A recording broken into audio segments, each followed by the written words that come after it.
पराई नारी को देख के क्रोधित हो जाती है, ब्रह्मा को शाप देती है। तो आपने मेरी दृष्टि का अपमान किया, मैं आपको शाप देती हूँ तो आपका कभी दृष्टि मेरी मूर्ति पूजा नहीं करेगी। यही कारण है अपने धर्म और शास्त्रों में, वेदों में ब्रह्मा का मूर्ति पूजा निषेध माना। दूसरा शाप यह दिया कि आपका जो रूप स्वरूप होगा ये जल में होगा, ना किसी मंदिर में रहेगा। जमीन पे टच हुआ, पाताल में छेद हुआ और पानी का उत्पत्ति हुआ, इसलिए इसका नाम पड़ गया पुष्प प्लस कर पुष्कर। और मेला किसी मंदिर मूर्ति नहीं, जल सरोवर का बनता है। जो चमत्कार है इस जल का ही। ब्रह्म रूपेण पुष्कर, ब्रह्मा जी का जो रूप स्वरूप है यह जल है। वहाँ पे गाय रहती है, उसको स्त्री के रूप में प्रकट करते हैं, इसलिए इसका नाम पड़ता है गाय प्लस स्त्री, गायत्री। ये गायत्री माता ब्रह्मा जी की दूसरी पत्नी कहलाई।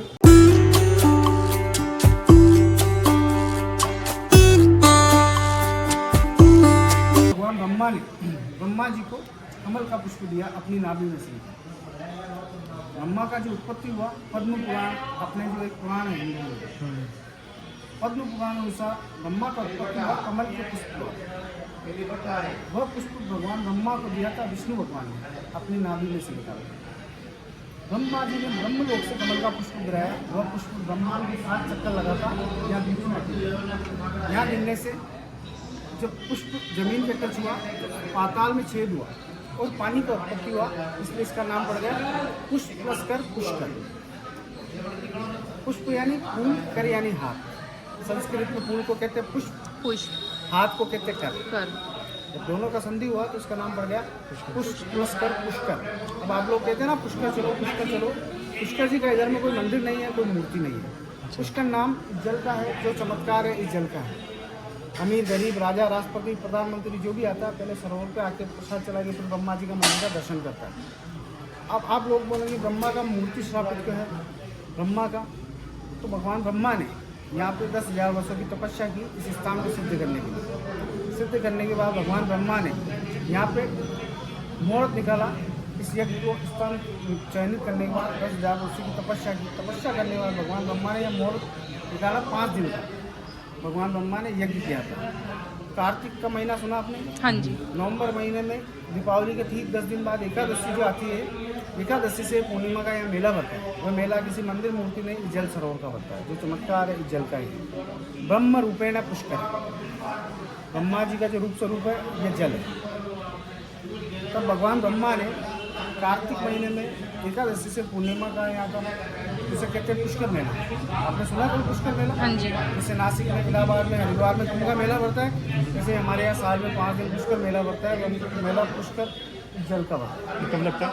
नवंबर महीने में। दीपावली के 10 दिन बाद एकादशी जो आती है दीपावली। अब भगवान ब्रह्मा आप यहाँ पे यज्ञ करने के दौरान पत्नी का होना आवश्यक है। तो ब्रह्मा जी के पुत्र है नारद मुनि, उनको कहा जाओ अपनी माता को लाइए। नारद जी जाते सोचते हैं मैंने संसार भर में सभी देवताओं में, सभी असुरों में, सभी राक्षसों में लड़ाई झगड़ा कराया, कभी अपनी माता पिता में लड़ाई झगड़ा नहीं कराया, तो मुझे नारद कौन कहेगा? तो नारद जी अपनी माता को कहते हैं अभी यज्ञ शुरू होने में समय लगेगा, इधर आके अपने पिता को कहते हैं अभी माता को आने में समय लगेगा। ब्रह्मा जी चिंतित होते हैं क्योंकि माता सही समय पर नहीं आती। तो ब्रह्मा जी अपने द्वारपालों को आदेश दिए। ब्रह्मा जी के द्वारपाल कौन थे? एक इंद्र और एक कुबेर।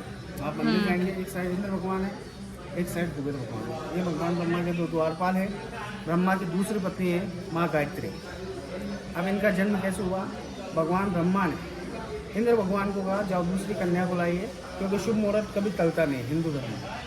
तो भगवान ब्रह्मा का आदेश पाके इंद्र भगवान जाते हैं और यहाँ से 10 किलोमीटर दूर गाँव नांद है, उसे नंदा सरस्वती के नाम से जानते हैं। वहाँ पे गाय रहती है, उसको स्त्री के रूप में प्रकट करते हैं, इसलिए इसका नाम पड़ता है गाय प्लस स्त्री, गायत्री। ये गायत्री माता ब्रह्मा जी की दूसरी पत्नी कहलाई। ब्रह्मा ने 4 वेदों की रचना की, इसीलिए इन्हें वेद माता गायत्री कहते हैं। ये भगवान ब्रह्मा के साथ यज्ञ वेदी में बैठी। जब यज्ञ शुरू हुआ, ओम स्वाहा ओम स्वाहा की आहुति लगी, पूरे आवाज़ नगर में बची। आवाज़ माँ सावित्री कानों तक गई। माता यहाँ आती है, अपने स्थान पे पराई नारी को देख के क्रोधित हो जाती है, ब्रह्मा को शाप देती है। तो आपने मेरी दृष्टि का अपमान किया, मैं आपको शाप देती हूँ तो आपका कभी दृष्टि मेरी मूर्ति पूजा नहीं करेगी। यही कारण है अपने धर्म और शास्त्रों में, वेदों में ब्रह्मा का मूर्ति पूजा निषेध माना। दूसरा शाप यह दिया आपका जो रूप स्वरूप होगा ये जल में होगा, ना किसी मंदिर में रहेगा। इसीलिए पद्म पुराण में श्लोक है धर्मस्य धर्म रूपेण ब्रह्म रूपेण पुष्कर, ब्रह्मा जी का दिलीप से रूप है ये पुष्कर, पुष्कर यानी कर यानी ब्रह्मा का उत्पत्ति कमल से, कमल से। तीसरा श्राप ये मिला तो आपका कभी कोई गृहस्थी लोग मूर्ति पूजा नहीं करेगा, आपको एक वरदान दे। तो भगवान ब्रह्मा ने माँ सावित्री को, मैंने तो आपको लेने भेजा नारद मुनि को अपने पुत्र को, तो उनको श्राप मिला तो आप उम्र भर अविवाहित रहो। नारद जी का घर नहीं जैसा, न कोई अपने पुत्र का नाम नारद रखे। चौथा श्राप मिला इंद्र को कि जहाँ आप अतिवृष्टि होगा वहाँ पे भी लोग आपको कोसेंगे, और जहाँ सूखा पड़ेगा वहाँ पे भी इंद्र को ही कोसा जाता है। पांचवा श्राप मिला गाय को, तो आपका कभी मुख नहीं पूजा जाएगा, गाय का मुख नहीं पूछते, गाय का थन पूछते, पूछ पूछते हैं, गोमूत्र लेते, कंडा लेते। ये पांचों श्राप पद्म पुराण में लिखे हैं। भगवान ब्रह्मा ने उनसे कहा तो मैंने तो आपको लेने भेजा, तो भगवान ब्रह्मा को एक वरदान मिला कि आपका जो भी गृहस्थी लोग होगा अपने पूर्वजों का मोक्ष आपके जल सरोवर पे करेगा, आपसे जो मनोकामना मांगने आएगा वह जल सरोवर पे प्रसाद चढ़ाएगा, और अपने जो घर में पितृदोष होगा उसका यही पे निवारण होगा। इसीलिए भारत में 5 तीर्थ हैं। यहाँ के लोग किस कार्य से आते हैं? 3 कार्य से आते हैं। पहला कार्य होता है राज्य खुशी की जुमले फिरने आते हैं, परिवार की सुख शांति व्यापार वृद्धि के लिए मनोकामना का प्रसाद चढ़ाते हैं।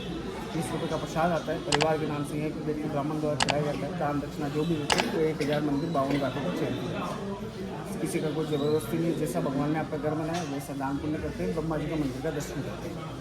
वह चैरिटी पूरे 52 घाट 1000 मंदिर और 2000 ब्राह्मण परिवारों का पालन करते हैं। इसके अलावा इधर इसमें कोई इधर दान पुण्य इधर चढ़ाओ उधर चढ़ाओ ऐसा नहीं। दूसरा कार्य होता है जिस किसी घर में कोई गुजर जाता है उसका यहाँ अस्थि विसर्जन करने आते हैं। तीसरा कार्य होता है जिसके घर में कोई गुजर जाता है उसका पिंड 7 कुल पिंडदान और अपने पूर्वजों का मोक्ष पितृदोष निवारण के लिए तर्पण करने। ये यहाँ आने का महत्व है। कहते हैं गंगा जाए गोमती जाए समस्त तीर्थ कराए, एक दाम पुष्कर नहीं आए नर मुक्ति न पाए। पूरे पुष्कर नगर में 1000 मंदिर और 52 घाट है। किसी मंदिर में आपके हाथ से पूजा प्रसाद पूर्ण अगरबत्ती दान वेद दक्षिणा नहीं चलता, क्योंकि गवर्नमेंट का एक ही चैरिटी बनी है। जो भी आते लोग होगा सभी के लिए, अमीर गरीब जो भी आएगा उसके लिए एक ही प्रसाद का थाली 20 रुपये का, एक रुपये परिवार की मंगल कामना, इच्छा हो भावना हो तो चढ़ाओ, नहीं तो कोई व्यवस्थित नहीं है। उसके बाद ब्रह्मा जी का मंदिर का दर्शन है, वहाँ केवल हाथ जोड़ कर दर्शन करना है। वो परिवार को बांटने के लिए प्रसाद ले जाते हैं तो नीचे दुकानें दूँगी। ये आने का महत्व है। गंगा समस्त तीर्थों की माता है, प्रयागराज समस्त तीर्थों के राजा है, लेकिन ये तीर्थ गुरु पुष्कराज समस्त तीर्थों के गुरु है। कहते हैं गंगा जाए गोमती जाए समस्त तीर्थ कराए, एक दाम पुष्कर नहीं आए नर मुक्ति न। हमने 4 धाम की यात्रा की और पुष्कर जी की यात्रा नहीं करी, तो चारों धाम की यात्रा अधूरी मानी जाती है। ये यहाँ का जानकारी है। बोलो पुष्कर जी महाराज की जय।